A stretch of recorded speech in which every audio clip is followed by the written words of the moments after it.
जून महिना अर्धा संपत आलाय तरी देखील वरुण राजा गायब आहे. होय, ही केवळ चिंतेची बाब नाहीये तर एका मोठ्या कृषी संकटाची नांदी ठरू शकते. हवामान विभागाच्या ताज्या सॅटेलाइट चित्रांनी सर्वांची झोप उडवली आहे. भारताच्या आकाशातून मान्सूनचे जे ढग आहेत ते चक्क गायब झाले आहेत.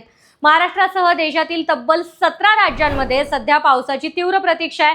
पण नेमका काय आहे हा मान्सूनचा महाब्रेक आणि यामागे कोणती जागतिक कारणं आहेत पाहूयात या सविस्तर रिपोर्टमध्ये.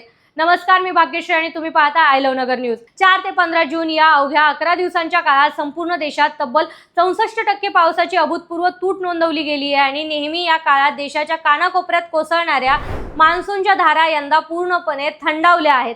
सॅटेलाइट फोटोंवर नजर जर टाकली तर देशाच्या मुख्य भूमीवरून पावसाचे ढग हे पूर्णपणे विरळ झाल्याचं आपल्याला स्पष्ट दिसतंय. हा नेहमीचा मान्सूनचा खंड म्हणजे केवळ मान्सूनचा ब्रेक नाहीये तर यामागे निसर्गाची 2 मोठी चक्र काम करत आहेत. या जागतिक हवामान संकटावर सर्वात मोठा प्रकाश टाकला आहे तो जपानच्या हवामान विभागाने म्हणजे JMA. जपानच्या आंतरराष्ट्रीय हवामान अहवालानुसार प्रशांत महासागरातील एल निनोचा प्रभाव पूर्णपणे न्यूट्रल म्हणजे सामान्य होण्यास अपेक्षेपेक्षा जास्त काळ लागत आहे आणि या रेंगाळणाऱ्या एल निनोच्या अविशिष्ट प्रभावामुळे हिंदी महासागरातून येणाऱ्या मान्सूनच्या वाऱ्यांचा वेग हा कमालीनं मंदावला आहे, ज्यामुळे ढगांची निर्मिती आणि पावसाची प्रक्रिया ही पूर्णपणे खोळंबली आहे. आता याला दुसरं आणि अत्यंत तात्कालिक कारण ठरलंय ते म्हणजे अफगाणिस्तानकडून भारताच्या दिशेने येणारे अत्यंत गरम आणि कोरडे वारे.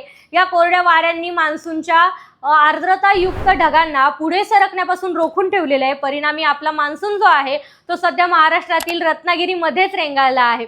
आता हवामान अभ्यासक अथेय शेट्टी यांच्या अंदाजानुसार हा कोरड्या वाऱ्यांचा अडथळा पार करून मुंबई आणि उर्वरित महाराष्ट्रात मान्सून सक्रिय होण्यासाठी आता थेट 20 जून पर्यंत प्रतीक्षा करावी लागणार आहे. पावसाचा हा प्रदीर्घ लपंडाव पाहता कृषी क्षेत्रातून आणि हवामान तज्ज्ञांकडून शेतकऱ्यांना एक अत्यंत महत्त्वाचा सल्ला देण्यात आला आहे.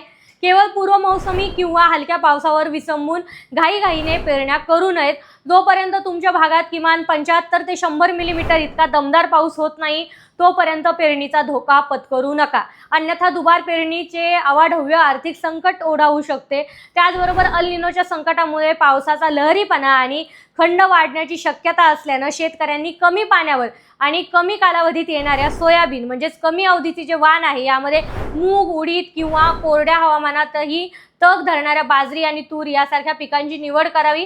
तसेच एकाच पिकावरील जोखीम कमी करण्यासाठी सोयाबीन त्याचबरोबर तूर यासारख्या आंतरपीक पद्धतीचा अवलंब करणं देखील अधिक सुरक्षित ठरणार आहे. सर्वात महत्त्वाचं म्हणजे जोपर्यंत जमिनीत किमान 75 ते 100 मिमीचा दमदार पाऊस होऊन ओल जी आहे ती खोलवर जात नाही तोपर्यंत घाईघाईने पेरणी करण्याचा जो धोका आहे तो पत्करू नका.